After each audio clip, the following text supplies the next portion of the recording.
Welcome back to the table. Today, Ryan and I are going to give you a look at Dreadful Meadows. We just played this, so we can tell you about our full experience playing the games and give you some of our first impressions of what the game is doing. Yeah, in fact, we literally did just play this, and you can actually go watch our live stream where we played this. We don't always come back to a game that we live streamed, but we were discussing this game not only just as we were playing it, but also we spent some time discussing it after because it did a lot of things that caught us by surprise, I think. Yeah. And it ended up being a very unique, fun holiday, I guess, for the Halloween holiday experience. Yeah, and you don't necessarily have to just play this during the holiday. No, but that's true. During the Halloween season, this would be a great family game to get out to the table. But mechanically, all the mechanisms were doing some things that were very satisfying, very kind of app-like, I felt, in terms of like almost like you're playing, not a Candy Crush, but that sort of game. It gave that vibe in terms of firing off combos as you build out all of your patches, collecting things, and I think it does some unique things, not completely unique, because we've seen some other games recently like this, where it's using not a currency in and of itself, but the things that you're creating are also the currency, and there's also not change being made, so it's got some interesting things going on there. There's a whole interesting market, but let's talk about what that means exactly, because what you're doing in the game is farming candy, effectively, where all confectioners, each player is going to take on the role of a specific confectioner with a specific variable player power, which is something I already really like in a game. And from that point on, you're kind of building out your candy field. And you see here, Dave and I just played it, so we've got our fields already built. Each field is going to produce a different type of candy based on the color, and each one of these candies is also a different value, which is printed on the tile. So candy that is out on your board is what you're spending. You're taking it to the market, which is up here, and you're trading that candy in to buy new patches to grow out your field effectively. Yeah. And if you couldn't tell already, I'll tell you, Ryan won, but he did so more efficiently than I did. I had a lot of farmland. I had a lot of patches. Nice farm there. Just like many games, I like, I'm just going to buy more, and then I have to go, oh, that's right, I have to score some points. Yeah, that's a game like that. You kind of have to find a point where you pivot and go, my field is where I want it to be, now let's start cashing in points. You can just continuously grow your field. It's not wise, but I had fun doing it because this is one of those games where on your turn, you're just doing a handful of different things, one of which is buying more patches to put out here. You have to have candy in your fields or your patches to buy them, and that's kind of the cycles. Get more patches, get the candy, spend the candy to do that. But the other part of the cycle is to spend some of the candy off your fields onto concoction cards, which everyone's going to start with 3 of these things. And these are effectively orders that you want to fulfill. You don't have to fulfill them all at once. You can kind of put candy on there as you want. You also want to clear off some of these fields because there are some limitations for when you're firing these things off, and you do that with sprites. Everyone has 3 little sprites, or sugar sprites? Sugar sprites, on your player board, and when you place one of those, that's how it sort of triggers the patches around them adjacent to create candy. But they can't do that if they already have candy on them. Right. There's a whole, to go back to the placement even of the tiles, there's a whole strategy to the way that you're building out your board. And you kind of see it in David's thing here, where you want to group your candy up into contiguous sections of your field because they score more points. But then like David just said, whenever you place your sprites down, they're going to refill all of the patches adjacent to them. So there's some value in putting patches that are different next to each other as well, because you're going to be producing multiple types of candy every time you place, or maybe you're going to be producing all of one type of candy. But that's where these harvesters come in, and to me this is like the most satisfying element of the game. Because you can put these harvesters down, they're expensive, they have to go in tiles that are completely surrounded, and they effectively kill off that tile. You'll never be able to produce in that patch again, but every time you produce candy, if there's an adjacent harvester, that fires off. It produces candy everywhere adjacent to it. If there's another harvester adjacent to that, then that harvester fires off. And so you can see how you can kind of create a chain down the middle where these harvesters are firing off and you're filling up your entire field with one placement. So you have to be very strategic, not only in where you place the tiles next to each other, but also where you put those harvesters as you're placing them. Yeah, just to illustrate that, and we can do that really well on Ryan's board, he placed a sprite right here. That's going to produce candy here, here, here, but then all these harvesters are going to sort of trigger off of one another, and you're going to get one here, one here, but he has one here, and then one way over there. So he had this nice little sort of like engine of harvesters in the middle that would kind of like produce everything around it. A little less efficiently, I had set up a nice field here that could have scored me some more points if I'd gotten some more harvesters. Yeah, I like this idea that you did, though, of actually not putting your harvesters next to each other, but creating a space where you could go to and trigger. Yeah. And if you had put harvesters here and here, oh, it'd be crazy. There's a whole nother level to placing harvesters. The combos that we're talking about, that's a really good reason to place.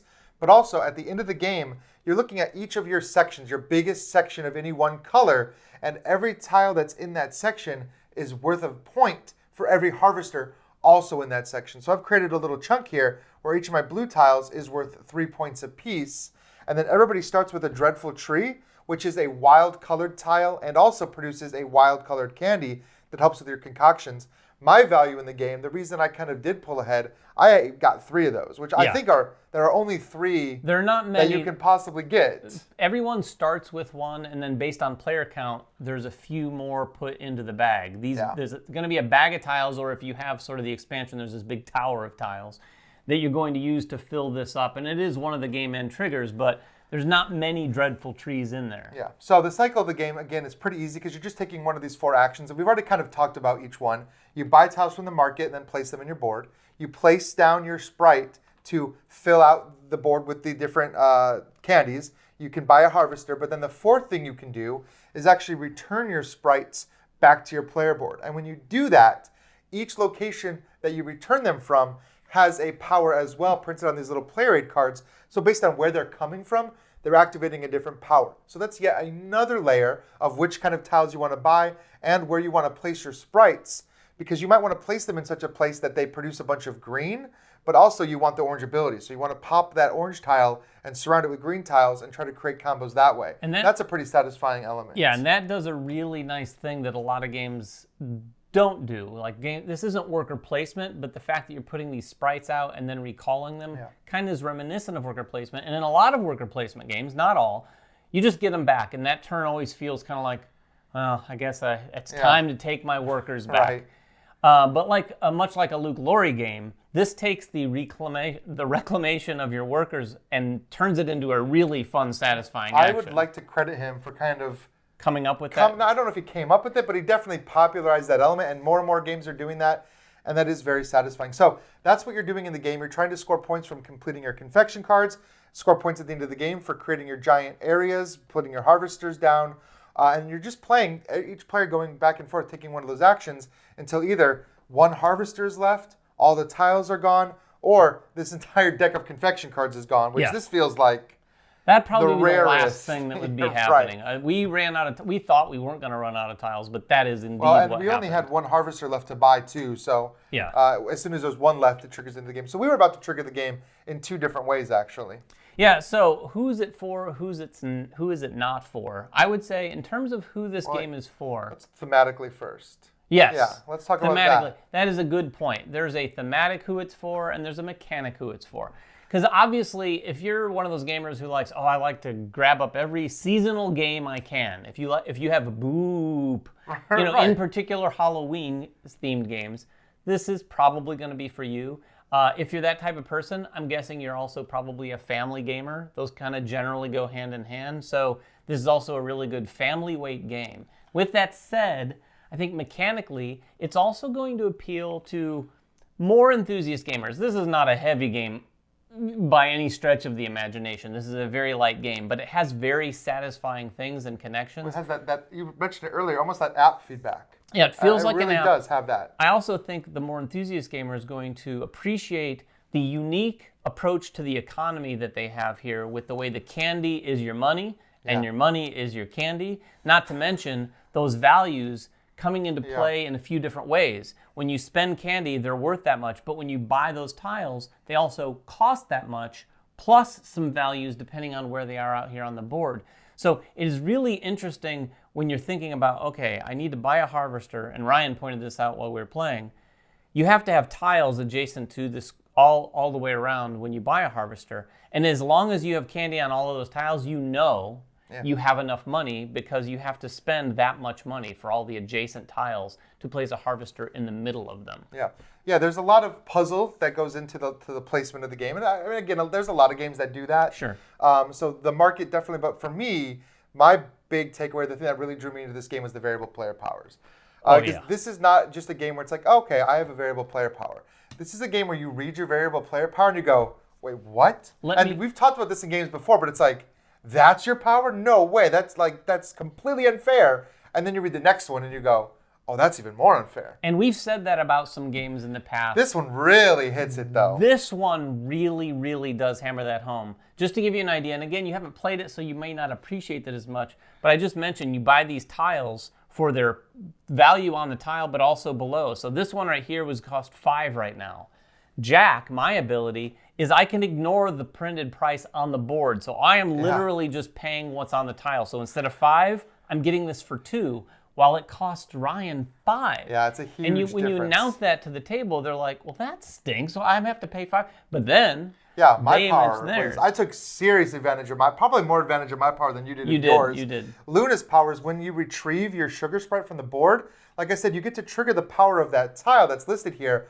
Luna can choose any power anytime you retrieve. So it's like the ultimate flexibility, pulling a worker back and getting exactly what you need. You don't need to really worry so much about that positioning I talked about. That is significant. Yeah, but then we had there's some that there's one that when you buy a tile, you then trigger off its retrieval ability just like you retrieve from it. So you're getting powers every time you buy from the market. So each one of these really feels like it's breaking the game. And now I get that some people aren't going to like that. So maybe this is a little bit of a line for some people because they're like, oh, well, you used your power better than mine. But it's more about looking at your power and going, okay, I'm going to play to that strength.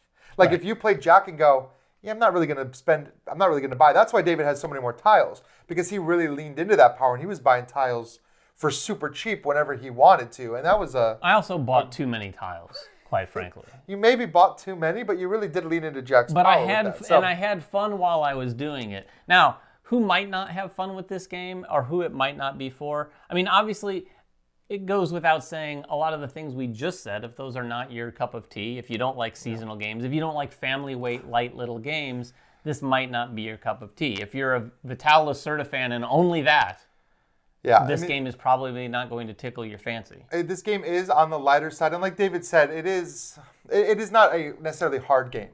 And I don't think that every game needs to be this super hard, very tight game. The puzzle is very satisfying, and like he said, when you're putting things down, you're just popping up resources everywhere. Like you just have but like you can build out some crazy engines with these powers, and this game can be super swingy with that. And you got to lean into that and have fun with it. But definitely, this is not a game that rewards necessarily like super deep strategic planning.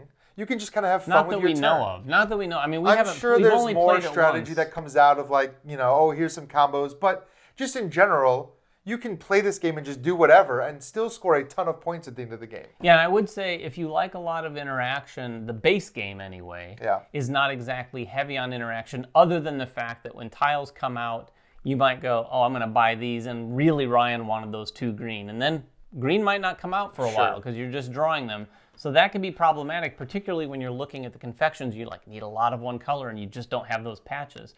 Again, that's going to happen in any game. That's pretty much the only player interaction in the game. In the base game. Now, in the expansion, which we did not play with, but we have this. This is called Tricks for Treats. This expansion, this is specifically to make the game a little meaner. Yeah, it is. Every module I think there's like 3 modules in here, and each one makes the game a little nasty. There's something where you can basically steal candy from another person. Whenever you create a concoction card, you're able to take this guy here, put him on someone's patch, and then get candy as though you had just fired that off and put that patch next to your area. So you have all this candy to spend, which is cool. By the way, the components and the production here is really cool. But anyway, there's 3 modules in here that make things a little nastier. If you played with all 3 of those, it could get to be quite a bit more interactive game. Oh, for sure. A lot more cutthroat and probably a little bit meaner of a game for those who like that kind of It's nice that they break it out. When you're playing with your family and kids, maybe not use the PvP elements. This is a nice, pretty simple solitaire-ish game. Although there's only so many of each tile, and so you can really look and see, like, you don't have a single green tile, I'm going to buy them all, and you're going to have a real struggle fulfilling any green that would be concoction. tricky. So there definitely is a little bit of that hate draft into it, but that is about where it ends with the interaction. Yeah, so that is Dreadful Meadows. If you have any questions at all about it, please make them in the comments below. We'll get down there and answer whatever we can. Until next time, make sure everyone has fun at the table, and we'll see you then.